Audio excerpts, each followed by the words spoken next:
Hello everybody and welcome back to my channel. Today I just thought I would do a little video just on my 5 top tips of how to help your child with their phonics. My son started school in September, so he's 5 years old now and he's currently doing his set 1 sounds, his set 1 speed sounds. They only just started doing their phonics after the October half term, so that's early November time, and he's doing so well. So I just thought I would share with you what we do at home to help him. Just a disclaimer, I'm not a teacher, I'm not trained in any way. This is just the extra things we do at home alongside what he's doing at school, and the school he goes to use the read write ink method. So my first top tip is to sound out a word in a sentence. So when you speak to your child and you say a sentence to your child, for example, look, there's the cat. Instead of saying cat, if you say, look, there's a cat. And you obviously don't want to be doing this with every sentence, but just now and again, when you say something to your child, just spell out one of the words in that sentence. And this really helps them, I think, to associate words with the sounds. And my second top tip is to sound out the sounds of words in any situation. So for example, when we get our breakfast out in the morning and we get the cereal box, I'll say to him, what's this letter in your cereal box? Or if we're going into a shop, I can say, oh, what's one of the letters in the name of the shop?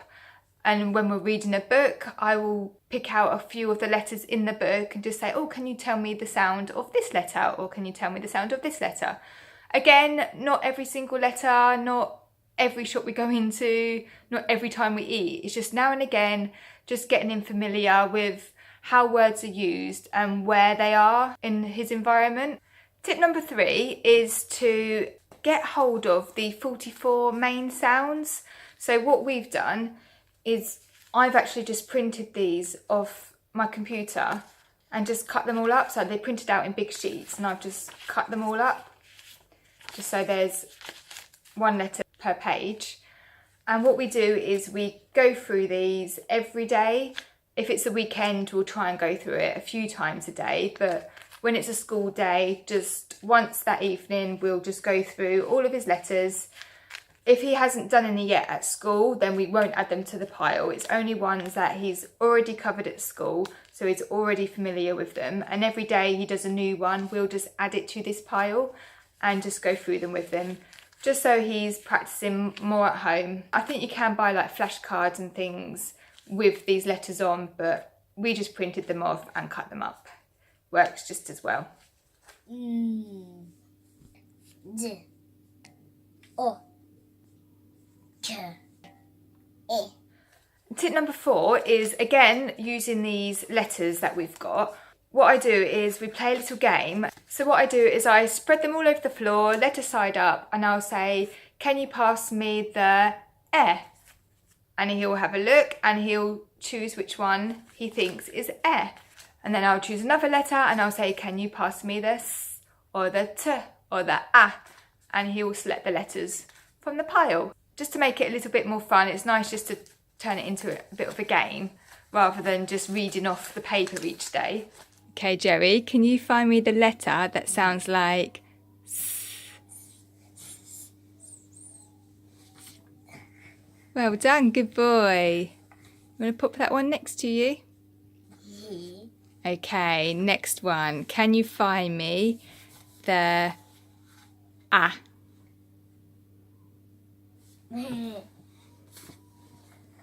Good boy, well done. Can you find me F? Well done. How about T? Good job. And tip number 5 is just to try and make it as fun as possible. Of course, there are days when he gets home from school, he's really tired, and the last thing he wants to do is go through his letters and his sounds. If he really doesn't want to do it, then I won't push him. I'll say, okay, we won't do that today, that's fine. But another method I try is to sing and dance about the letters, which I know sounds crazy, and if people could see us inside our living room, they probably do think we are crazy. But this really helps as well if there's a particular letter he's struggling with. So he was really struggling with B and P. He was getting them mixed up quite a lot. So what we done is I would hold the letter B and we would just do a little dance and a sing saying B, B, B, this is a B. And he would join in with me and we'd sing and dance around the living room. But I just found that helped with some of the more tricky ones to stick in his head a bit more. So like I said, he's just doing his set 1 speed sounds at the moment. So these are just 5 top tips to help with the set 1 speed sounds.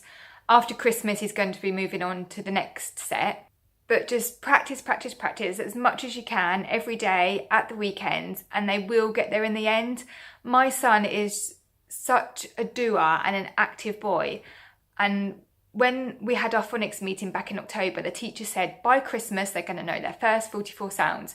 And honestly, I thought, no way, there's no way my little boy who won't sit down for 5 minutes, who is into everything, who gets distracted really easily, is not going to know these sounds.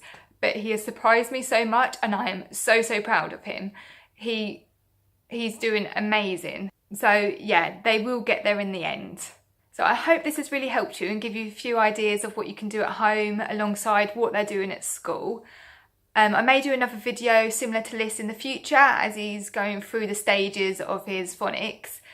But yeah, if you like this video, please give it a thumbs up and I will see you again soon. Goodbye.